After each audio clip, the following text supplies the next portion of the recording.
Πάμε τώρα εμείς, κυρίες και κύριοι, να χαλαρώσουμε λίγο, παίζοντας τάβλη και δηλωτή στην Καστανιά της Ευρυτανίας. Δεν είναι μόνο ότι τα καλοκαίρια τα χωριά γεμίζουν με κόσμο, αλλά ο κόσμος εκεί χαλαρώνει κάτω από την δροσιά των πλατάνων με παραδοσιακά παιχνίδια και είναι και ένας τρόπος να αφήσουμε λίγο στην άκρη τις οθόνες και τα κινητά. Πάμε να συναντήσουμε τον κύριο Κωνσταντίνο Μπόκο. Είστε ο πρόεδρος του Συλλόγου Απανταχού Καστανιωτών Ευρυτανίας. Θέλω να ρωτήσω αν έχουμε νικητή στο τάβλη. Έχουμε και στο τάβλη και στη δηλωτή. Καταρχάς, καλό μεσημέρι από τα περήφανα βουνά της Ευρυτανίας. Καλό μεσημέρι από την Καστανιά.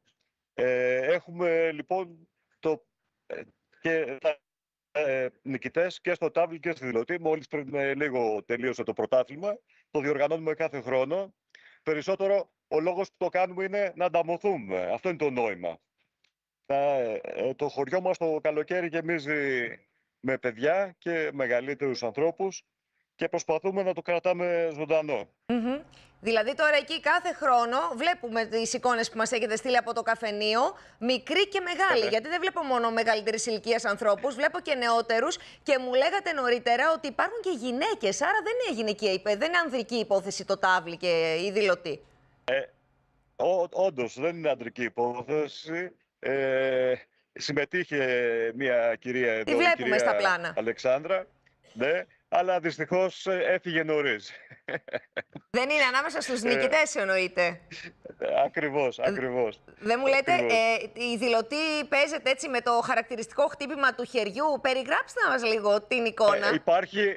Υπάρχει ένταση, υπάρχει πάθος. Στα τραπέζια ακούγονται βέβαια τα γνωστά πειράγματα που υπάρχουν σε αυτές τις περιπτώσεις και μετά αφού τελειώσουν και υπάρχουν οι νικητές, είναι λίγο άσχημα τα πράγματα μεταξύ των δύο φιναλίστ που λένε. Μάλιστα. Αλλά και είναι και ένας τρόπος να ζωντανέψει το χωριό σας τα καλοκαίρια, κύριε Μπόκο. Μάλιστα. Το χωριό μας η Καστανιά έχει 30 μονίμους κατοίκους. Το καλοκαίρι βέβαια μαζευόμαστε 300-400 ανάλογα την ημέρα.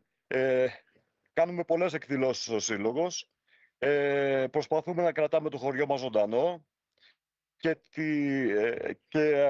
πραγματικά η Ευρυτανία αξίζει να την προσέξει κανείς, αξίζει να την έχουμε ψηλά, όσο ψηλά είναι και τα βουνά μας.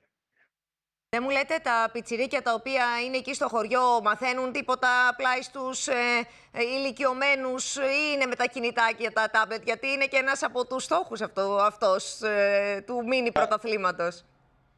Να σας πω την αλήθεια, εκτός το ότι διδάσκονται εδώ με τη δηλωτή, όπως και εμείς παλαιότερα ως μικρά παιδιά μας τη δίδασκαν οι μεγαλύτεροι, τα παιδιά διδάσκονται και άλλα πράγματα εδώ. Διδάσκονται να είναι στη φύση, χρησιμοποιούν λιγότερο τα κινητά τους, κάνουν φιλίες, βρίσκονται με τους συγγενείς τους.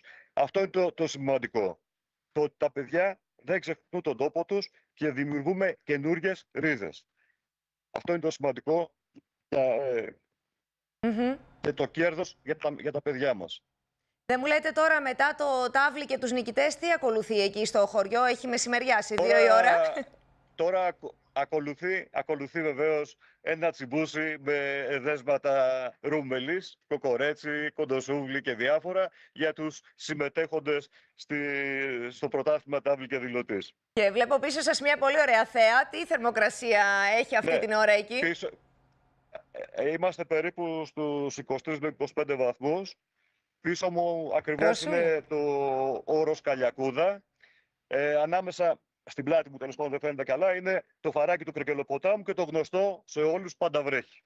Μάλιστα. Συνδυάζει πολλά ο τόπος σας εκεί στην Καστανιά και βεβαίως γίνονται και πολύ όμορφες εκδηλώσεις καθ' όλη τη διάρκεια του καλοκαιριού. Να σας ευχαριστήσω πάρα πολύ για αυτή την σύνδεση. Εμείς τώρα, κυρίες και κύριοι,